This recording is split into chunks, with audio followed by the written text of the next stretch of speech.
Well, hello everybody, and welcome to the Rowing Chat 2021 Olympic Preview, where we're reviewing the qualified crews country by country. Today, my guest and fellow expert for the Great Britain rowing team is Jess Eddie. Jess, welcome to Rowing Chat. Thanks for having me.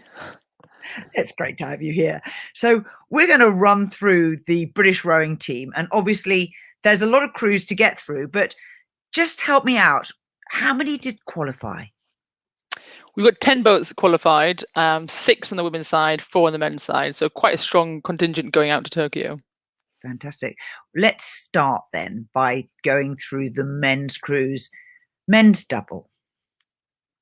Yeah, John Collins and Graham Thomas, a really strong combination. Both of them are returning. Well, Graham had a really sad story, actually. He flew out to Rio. He was in the men's squad and got sick while we were out there. Absolutely gutting. He had to stay quarantined in the hotel and pretty much get flown home.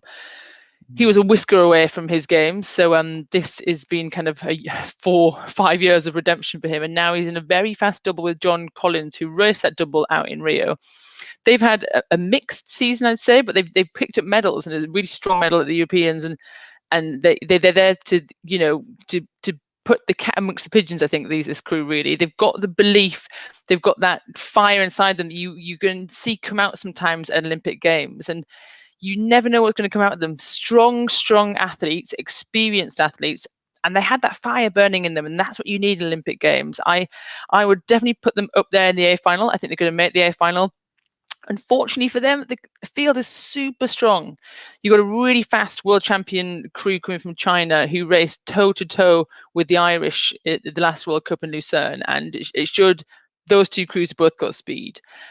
Two of the fastest crews in the world. So I think that you put them amongst a very fast French men's double as well. They've got it to play for.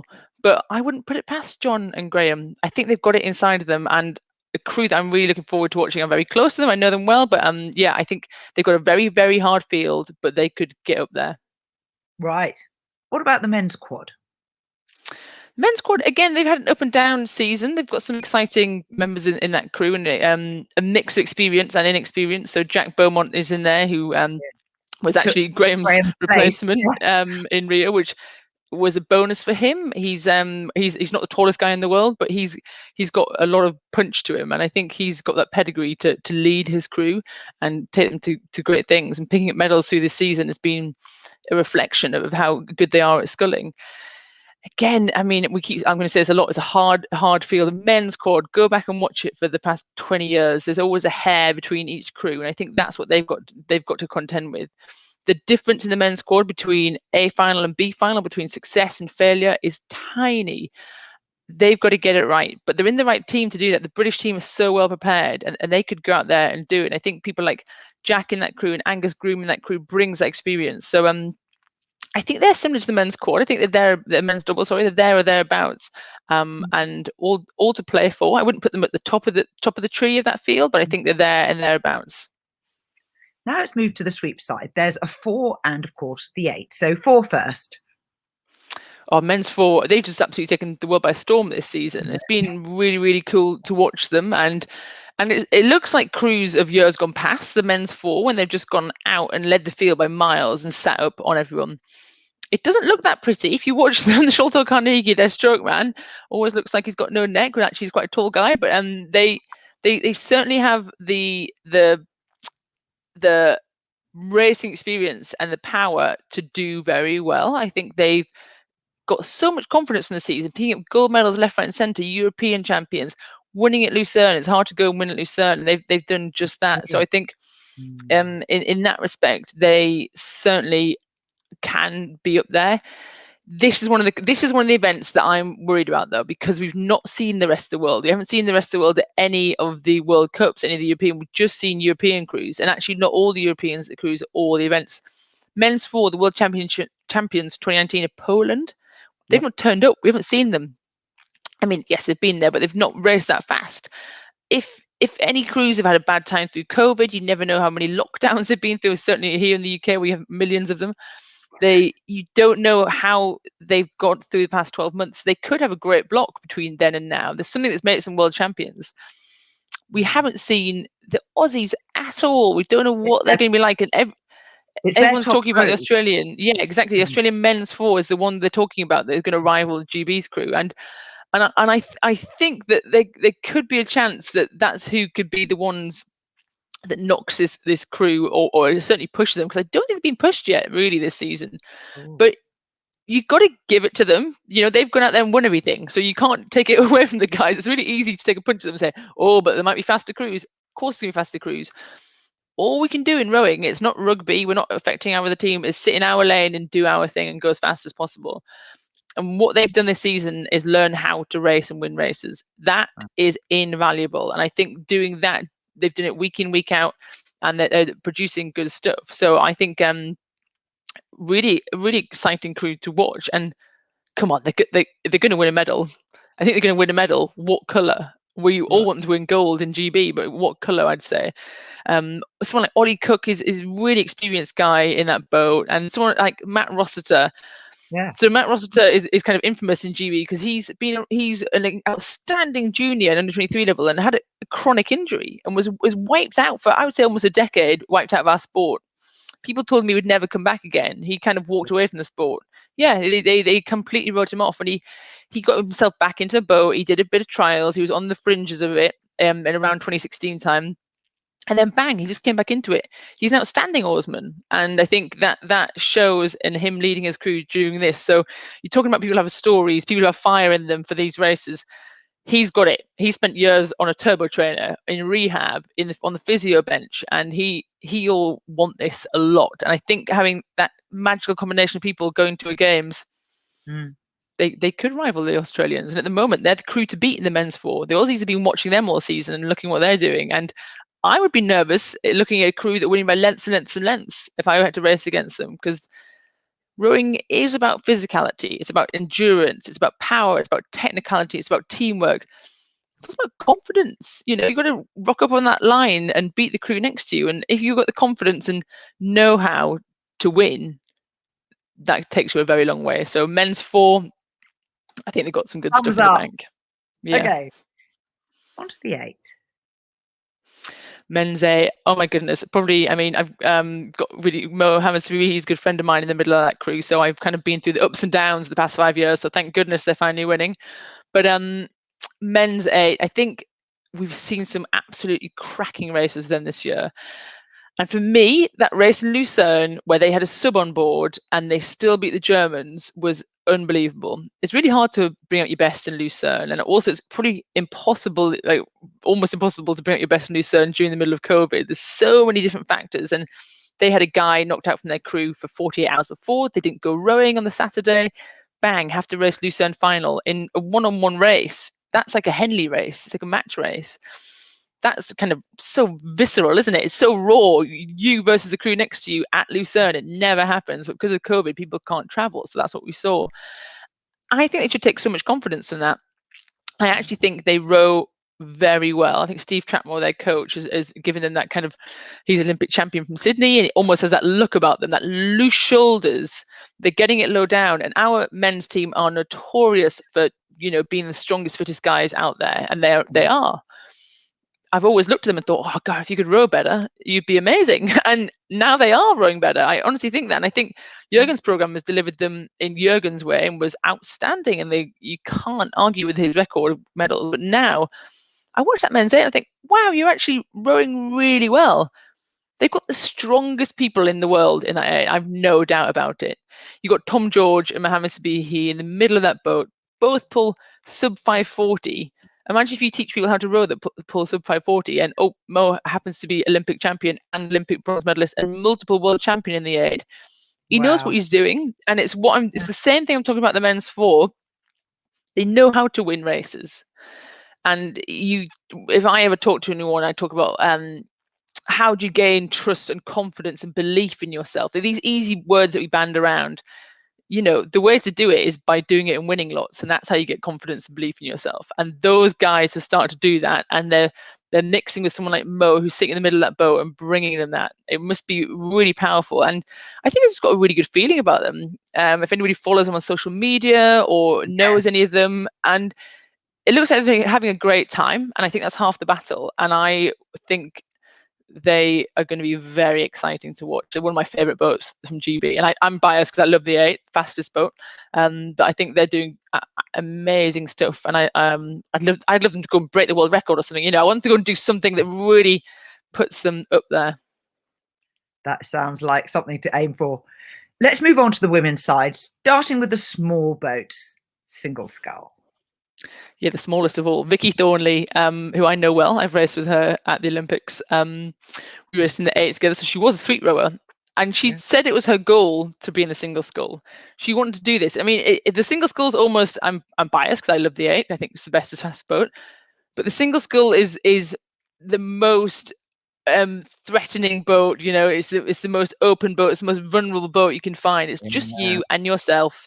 You got no one to talk to. You got no one to help you pull along. There's just you setting the rhythm alongside, you know, 5 other people doing the same thing. And I think the whole attitude of a single sculler is different to anyone else. And I think Vicky has done an incredible job stepping into that boat, winning a world silver medal. And, you know, she's consistently one of the fastest scullers in the world. I think we shouldn't forget that. And it's hard because she hasn't won all the gold medals in 4 years, but who does that? No one. But she's consistently there.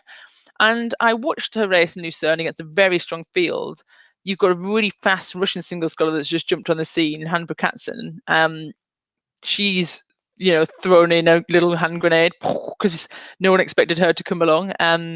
We kind of wrote her off at the first regatta. We kind of said, "Oh, she's just qualified for the Olympics. That's why she's so fast." No, she's fast.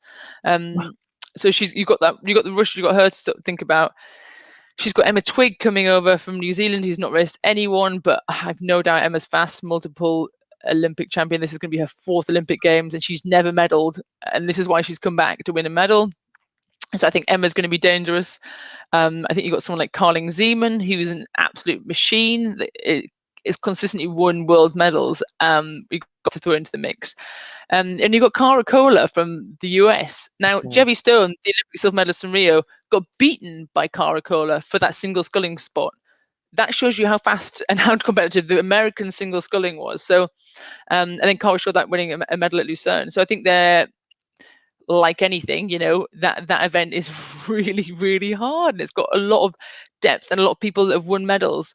But if I was another single sculler around the world, of course you look at Vicky Thornley. She's one of the names. She's one of the fastest people. And you watch that race in Lucerne, she's not far off. And she trains her absolute behind off, let me tell you that. And I think that's something that is going to pay off for Vicky if it's going to be a hard, choppy, long regatta.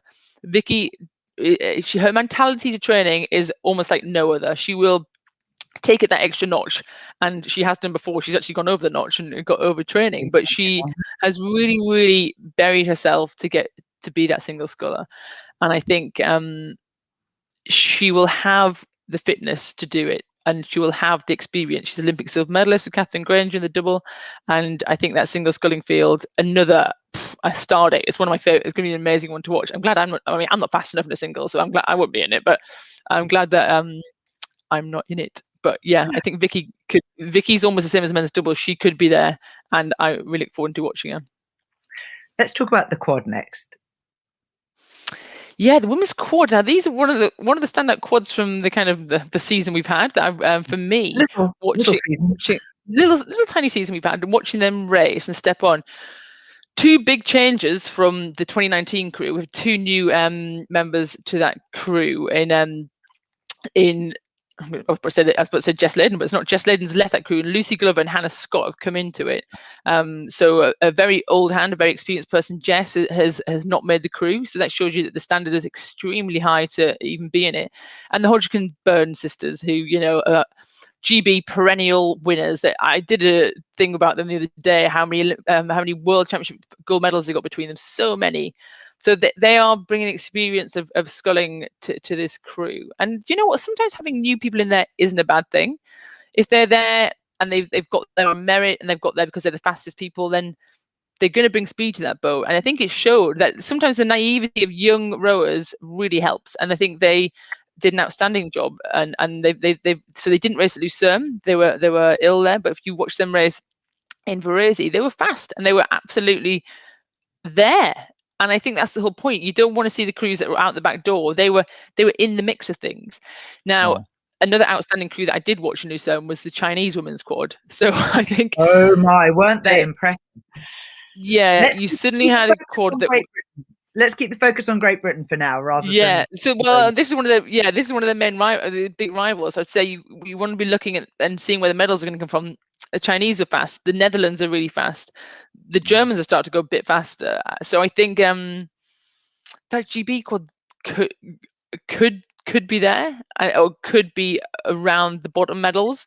It depends how fast and what training they've done between the last World Cup when we last saw them and now, and they're about to fly out in a few days' time to Tokyo. Can they get that right?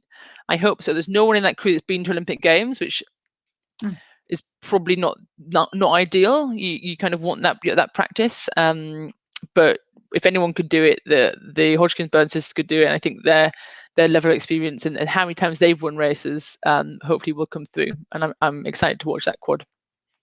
Right, we're going to move on to the sweep side. Let's start with the pair. Yeah, women's pair. So probably team. The dream team. They're probably they're our flagship boat. If you want to talk about women's pairs rowing, Helen Glover is going to be up there in any conversation I'll ever have about pairs rowing. Double Olympic champion, multiple world champion, at one time world record holder. She's absolutely outstanding. And you pair her with Polly Swan.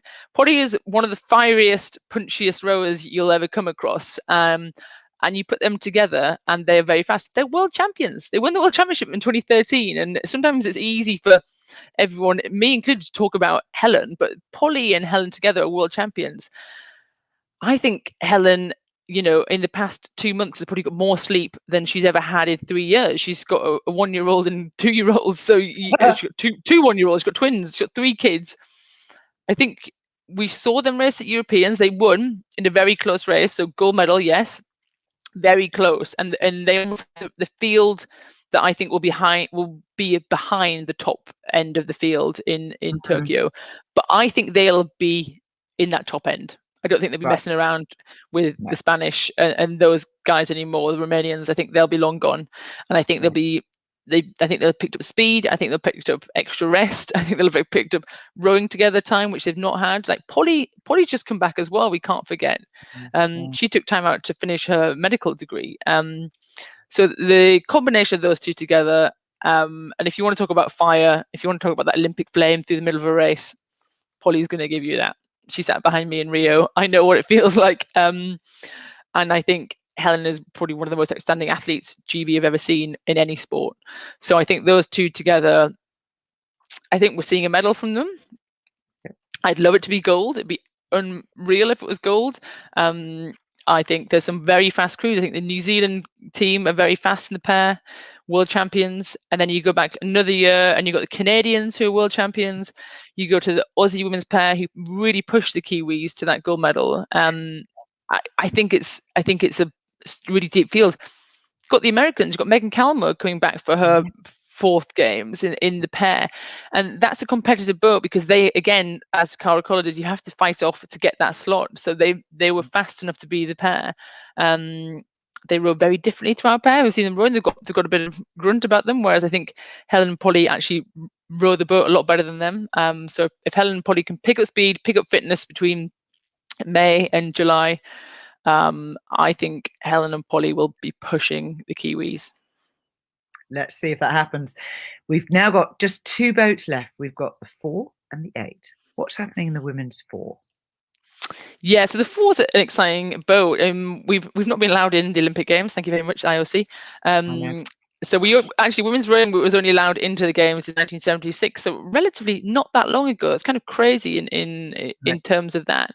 The women's 4, luckily the IOC realised there needs to be parity and needs to be fair boats. So the women's 4's come in. I'm a bit too late for me, gutted, because I would love to race the women's 4, but it's come in for the first time. And you've got a crew that's been taken out of the women's 8 that qualified in 2019 and been put into the 4. So it looked at as a faster chance of winning a medal.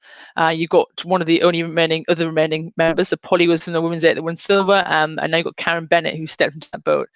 And with Rowan McKellar, Rebecca Shorten, and Harriet Taylor. So they're a fast combination. I know they've got the physicality.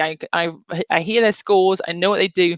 I mean, you just got to look at the girls. Go and look at some pictures of the 4. They look like athletes, and I think that combination could be really dangerous. And I think it's funny looking at people because you see the big punchy loud rowers, whereas Karen is much more of a quiet rower.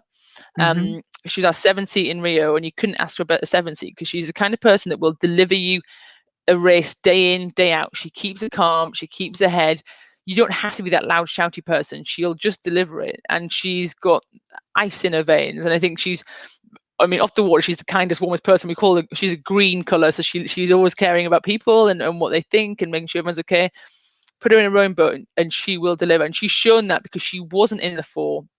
When it got announced last year, she was in the 8, and she's fought her way back into that 4. And actually, I think that's the right decision. I think she'll add a bit more to that boat, and she'll bring experience to it. And I keep saying that you can't underestimate, even though we don't know what this game is going to look like, but from my experience, going to the games is 10 times flashier, more attention, more people ringing you and calling you and sending you messages. So even if there's not the people in the crowd shouting at you, you're going to get a lot more attention. You've got different kit, you've got different sports around you. It's not just rowing anymore. All of that, you've got people that you went to primary school messaging you saying you could look, and that's lovely, but it adds up, and it's a snowball, and that can sometimes make a diamond with that pressure, or it can make you into a bit of dust. I think that you've got to be able to cope with all that extra stuff, and hopefully these people have been told about this, and I know they have. So Frances Horton has done a bit of work with them, and I've spoken to quite a few of the crews, and then they know it, and you can be told until the cows come home, but until you experience it, you can't know what it feels like.